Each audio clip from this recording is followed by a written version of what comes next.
மகாநதி சீரியலில் இப்போ வந்து காவேரி எப்படியாவது விஜய் வெளியில் கொண்டு வரணும் அப்படின்னு போராடுறாங்க. அது மட்டும் இல்லாமல் ராகினியை ஓங்கி ஒரு அற விட்டாங்க. அது யாருக்கெல்லாம் பிடிச்சிருக்கு அப்படிங்கிறத கமெண்ட் செக்ஷனில் சொல்லுங்கள்.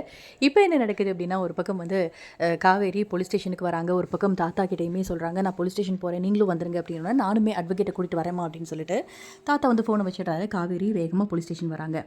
ஸோ உன்னால் என்ன பண்ண முடியும் அப்படின்னு நீ ஸ்டேஷனுக்கு வந்திருக்க அப்படின்னு வந்து ஒரு பக்கம் ராகினி வந்து கிண்டல் பண்ணுறாங்க காவேரியை. என்னால் என்ன வேணால் செய்ய முடியும் அப்படின்றாங்க காவேரி. இல்லை உன் விஜய் வந்து ஒழுங்காக சூப்பராக வந்து லவ் பண்ணி அவரை உள்ள தூக்கி வச்சுருக்கோம் அப்படின்னு சொல்லிட்டு இருக்க வந்து காவேரியை டென்ஷன் ஆக்குற மாதிரியே பேசிகிட்டு இருக்காங்க ராகினி. ஒரு கட்டத்துக்கு மேலே இதை பொறுக்க முடியாமல் ஓங்கி ஒரு அறை விட்டுறாங்க ராகினியை வந்து காவேரி. ரொம்ப சூப்பராக ஒரு சீன் அப்படின்னு தான் சொல்லணும். ஸோ வந்து இப்போ என்ன நடக்குதுன்னா, நிரந்தரமாக என்னென்ன விஜய்கிட்டேருந்து பிரிச்சலாம்னு நினச்சிட்டு இருக்கீங்களா?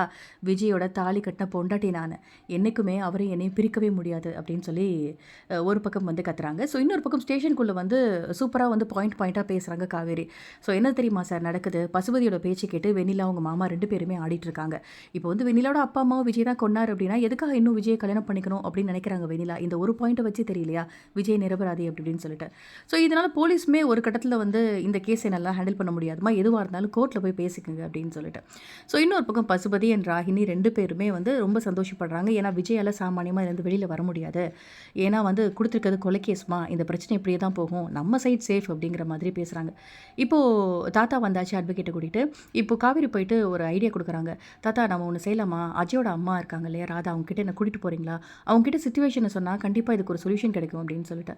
இப்போ என்ன நடக்குதுன்னா, தாத்தா அண்ட் நம்ம காவேரி 2 பேரும் போயிட்டு ராதா இருக்காங்க இல்லையா அஜயோட அம்மா, அவங்கள வந்து பார்க்க போகிறாங்க. பார்க்க போயிட்டு இந்த மாதிரி விஜய் மேலே கொலைப்பழி போட்டு உன் புருஷன் வந்து உள்ள தள்ளியிருக்கான், நீ வந்தால் கண்டிப்பாக இதை செய்ய முடியும், உன் புருஷன்ட்ட சொல்லி கேஸை வந்து வாபஸ் வாங்க முடியும், நீ வா ராதா அப்படின்னு சொல்லிட்டு கூப்பிடுறாங்க. ராதா எதுவுமே வந்து பேசாமல் நிற்கிறாங்க. ஏன் எதுவுமே பேசாமல் இருக்கீங்க அத்தை, நீங்களுமே வந்து மனசாட்சி வித்துட்டிங்களா அப்படிங்கிற மாதிரி காவேரினால 4 கேள்வி கேட்குறாங்க. பட் ராதா சொன்னால் கண்டிப்பாக வந்து அஜயோட அப்பா இருக்கார் இல்லையா அன்பரசு, அவர் கண்டிப்பாக கேட்பார். ஸோ இந்த ஒரு சீன் எப்படி கொண்டு போக போகிறாங்க, விஜய் எப்படி வந்து போராடி காவேரி வெளியில் எடுக்க போகிறாரு அப்படிங்கிறத பார்க்கலாம். இன்னொரு பக்கம் வந்து என்ன நடக்குது அப்படின்னா, சரி நிவின் கிட்ட ஏதாவது ஹெல்ப் கேட்கலாம் அப்படின்னு சொல்லிட்டு நம்ம காவேரி நிவினுக்கு வந்து கால் பண்ணால், இப்போ எதுக்காக வந்து காவேரி வந்து கால் பண்ணுறா, விஜய் உள்ளே போயிட்டாரு, நம்ம 2 பேருக்கும் வந்து இனிமேல் எந்த ஒரு பிரச்சனையும் கிடையாது, ஜாலியாக இருக்கலாம் அப்படிங்கிறதுக்காக வந்து பேசுகிறாள் அப்படிங்கிற மாதிரி சொல்ல போகிறாங்க. நிவின் ஓங்கி அறைய போகிறாரு ஸோ யமுனாவை. அடுத்து என்ன நடக்க போகுது அப்படிங்கிறத பார்க்கலாம். இந்த வீடியோ பிடிச்சிருந்தால் லைக் பண்ணுங்கள். இந்த மாதிரி மோர் அப்டேட்க்கு நம்ம சேனலை சப்ஸ்கிரைப் பண்ணுங்கள். தேங்க்யூ.